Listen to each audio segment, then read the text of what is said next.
So the last time I did a mini franchise mode series, I put together an entire team of 36 overall high franchise potential players, put them through a 10-year span in franchise mode to see how well they could perform. Now, unfortunately, we couldn't get that team to the playoffs, and only the goaltenders really seemed to progress very well on the team. So for this next one, we're going to be doing things a little bit differently. We're still going to have a theme for the squad, and this time, we're going to be taking all those players that were almost forgotten at the NHL draft. What do I mean by almost forgotten? Those beauties that you find in the late rounds, most specifically the 7th round. So without further ado, guys, I would like to welcome you to the Cleveland Sevenths.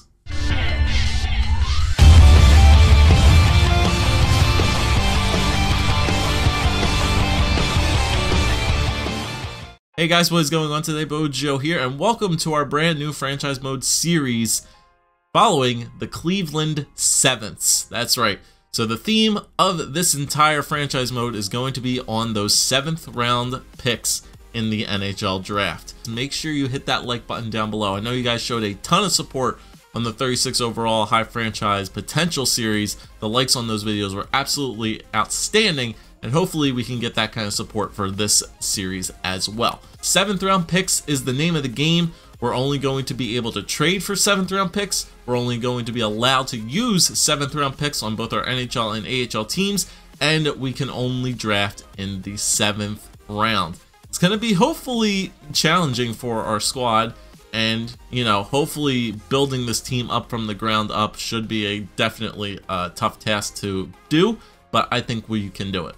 So first, starting off, I replaced the team with the Arizona Coyotes, so the mainstay team will be taking over in the Pacific Division, while our AHL team still stays as Tucson, but I had to do some roster manipulation in order to put a bunch of players onto the teams. Now, I'll get to that in a minute, but first off, let's show you guys the lineup and players we're going to be working with. Also, some quick notes on the GM mode itself. I think I set it for a 15-year GM mode. We are going to be running with no salary cap on because a lot of these guys are CHL players or on two-way contracts, so I don't want the game adjusting the rosters for me, so we're just going to leave salary cap off. Morale meetings, I believe, are off. All the GM stuff is turned off, so pretty much everything is turned off, I believe, except for waivers. And I left the scouting report notifications on as well because I will be doing some scouting, hopefully to snag up some 7th round beauties. Alright, so let's start off with the roster itself and my complaints about the roster. So what I tried to do first off was I used the create a team function to hopefully put together a bunch of players from the 7th round. Now, the 7th round players that we're going to be using only span back to, I believe, the 2015 NHL drafts, with the exception of the goaltenders, because goalies usually aren't taken in the 7th round all too much. So I had to go back to, I believe, the 2012 NHL draft to get all the goalies that I would be using for this simulation. But everybody else that is on the team has only gone back to the 2015 NHL draft. What I tried to do before was I tried to put a whole roster of 40 players on the custom team, and that didn't work because I still ended up with the Tucson Roadrunners and players that are affiliated with Arizona on the team.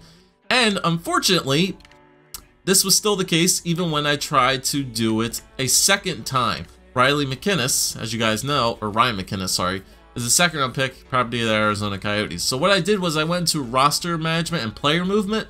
I moved all the Arizona players who are on Tucson over to like the Dell Leagues, the National Leagues, and things like that. I just moved them off the roster and replaced them with the 7th round picks.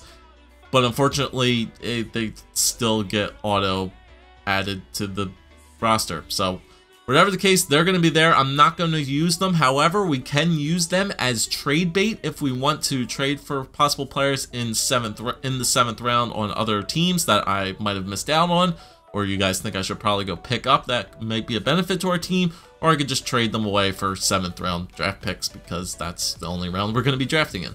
All right, so with that out of the way, let's go over the team and the 7th round beauty. So on the main roster, obviously I'm going to be moving some goaltenders around as well, but let's take a look at the goaltenders. To start off, we're going to be running with Miroslav Svoboda, who is a 59 overall high AHL fringe goaltender, 22 years old, 2015 draft pick of the Edmonton Oilers.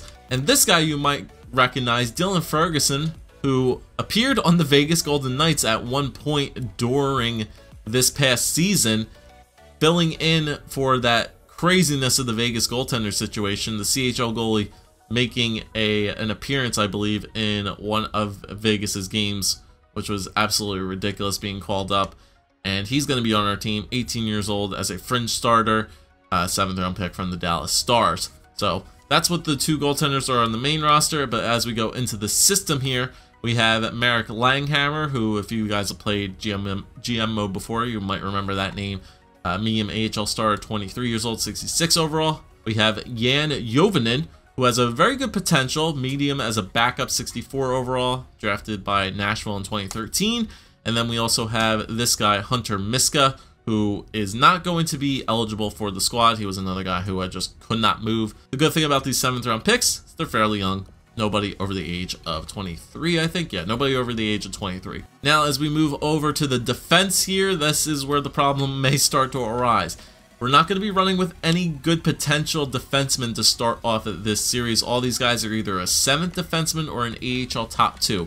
We do actually have one NHL roster player that we have in the minors right now, which I will probably call up. Let's go over the team. 7th round pick from the New Jersey Devils, Joktan Cheney. 7th round from the Boston Bruins, Victor Berglund, Matt Broussard, Daniel Bukak, I think, Vili Rasanen, Jacob Paquette, and Dmitry Zaitsev. Most of the players after the first year either doubled in overall, so they got like upper 60s, mid 50s, either that or gained 20 overall points. So these guys are already at a extended potential growth, even though they don't have the high franchise potential. 7th defenseman still playing in like a top 2 role. Hopefully we'll be able to get these guys some potential points. Now, as we go to into the system, there he is, Marcus Nutivaara, 7th round pick in 2015 from the Columbus Blue Jackets. Top 6 potential, is going to be our best defenseman to start off this series. Matt Roy will be as well. Stepan Falkovsky will be on the team. He was actually currently in the ECHL. And there's actually one other player in the AHL too. I forget who it is, but he's on the squad. Sami Niku, I forgot about him. He's a 7th round pick from the Winnipeg Jets. He actually has medium potential for a top 6 defenseman, so he actually has some decent potential growth. Chaz Reedkop, David Bernhardt, Philadelphia Flyer draft pick right there. Riley Bruce, Peter Hansen, Tate Olson, and Gustav Borman. That is it, I believe. Actually, no, not yet. David Quenneville, Cam Dineen, and Pierre Oliveira Joseph I have to get rid of. They're not on the team. Ignore them, ignore them, ignore them. Okay, so Westerland, Hoffenmeyer, Dineen, and Joseph I'll have to get rid of. Either that or I won't play them. Hoffenmeyer and Westerland I don't have to worry about because they're not signed, so they can just stay unsigned. But Dineen and Joseph I do have to get rid of, so they're not on the squad. But other than Nutivaara and Sami Niku, pretty rough on the back end for sure. Okay, so now as we move on to the forward core, things do look pretty good for this forward core because most, if not all, of the players on this forward core have bottom 6 potential for forwards. So they actually might be able to progress pretty well. There are a couple guys in there that do have some top 9 or top 6 potential, so that actually might help their growth out as well. But it's good to note that a lot of these guys do have bottom 6 potential, so playing them in the AHL a lot might actually get them more growth than the NHL, but we shall see. So far on the main roster for right wingers, we have Patrick Verta, bottom 6 potential, 21 years old, 7th round pick from the New York Rangers. And then we have this guy, the greatest name out of all time, Eric Wally Walterholm. What a name. Wally Walterholm is his last name. No hyphen either. Amazing. Love my Swedes. Love my Swedes. He's got top 9 potential as a forward, low, 18 years old, 55 overall. 7th round pick from the Arizona Coyotes. So there you go. What a name. He's definitely I'm hoping big things from Wally Walterholm. Alright, as we go down here, ignore Connor Garland. Nikita Korostelev, that might be a familiar name. Maple Leafs draft pick right there. As we move on to the left wingers here, we have Joachim Blakefield, 7th round pick from the San Jose Sharks. Philip Heltz, another amazing name right here in Christian Roykast Martinsen.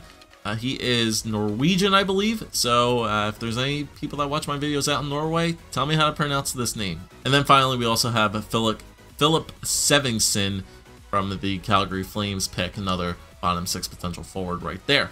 And then finally, as we get to the center core right here, everybody on the main roster right here has bottom 6 potential for the forward. So we have Tyler Soy, Skylar McKenzie, Otto Sompi, Ivan Chekovich, and Ben Jones and Brady Gilmore. So all these guys are 18, 19, and 20 years old, all of which have bottom 6 potential for the forwards, which is nice. And then as we go to in the system, there's a couple guys down here as well. I gotta figure out who it is. So not Ryan McInnes. Rodrigo Abels, what a name. Vancouver Canucks pick right there. No, not the Spence Dangles lookalike. There's another one of our top 9 potential forwards right there. Dmitry Sokolov, Minnesota Wild pick right there. Calvin Thurkoff, Steven Lorentz, Brett McKenzie, Matteo Gennaro. Okay, guys, so I'm going to probably stop this episode here. I might set the lines up before we end this video. Maybe I can do a little bit of simulating, but I want to get your thoughts on pretty much everything on this series going forward. Drafting is the big one. How should we do the drafting since we're only going to be allowed to pick players from the 7th round? I was thinking that in order to stay consistent with all the other NHL teams, maybe we only obtain 6 other 7th round picks, so that way we get 7 players in total from the 7th round, and that way every other NHL team gets maybe like 7, 8, 9 players, and we get 7. So that way we're still kind of contending, and we get some players, hopefully some steals in those 7th round, in order to become studs. Okay, guys, so I just wanted to note something as well. So I don't think I'm going to do simulating in this video because the good thing about a bunch of these players that we have on our team is since they're very, very young, and for the players that we don't feel like using on our main NHL team, say for example Dmitry Zaitsev, we do have the option of sending those extra players down to junior. Injuries are off, so we won't have to worry about that. So if there's any extra players that we're not going to be playing in either the AHL or the NHL, we can call them up to the NHL team and then either send them back down and they'll be automatically shipped off to juniors, so that way they can get a lot more playing time on the NHL. They might not progress as much, but still it gives them the opportunity to make sure that all of our players are playing and that none of them are going to be sitting on the bench scratched. So I'll probably just take the best overall players or the best ones that have the best potentials, and then we'll set those guys in both the NHL and the AHL. Any of the extra guys, we'll just boot them off and send them off to juniors.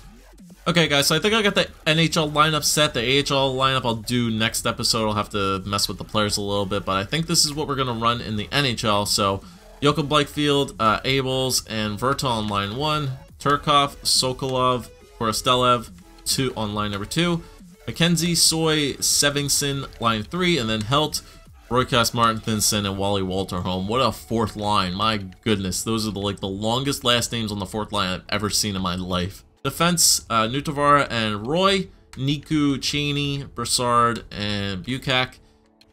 Starting goalies will be Juvenin and Ferguson up top. So I want Ferguson to play up here. I don't want any of the other guys. They're the 2 best goalies with the best potentials for right now, so I want them to play.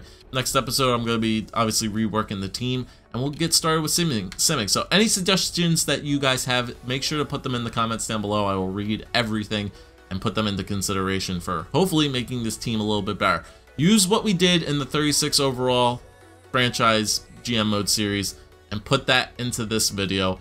Take those suggestions that you guys suggested in there and make them into this one, hopefully, so that we can improve the team as much as possible. So thank you guys for watching. I hope you're excited for this series. Make sure to leave that like button, hit the like button if you guys haven't already. Once again, try to get this one up above 100 likes for the first one, and maybe we'll get a lot better as the series goes on. But thank you guys for watching. Leave a like, comment, subscribe as always, and I'll see you guys back for episode number 2. Leave suggestions down below. Anything you guys are thinking about this series, leave it down below. I'll see you guys next time. Peace.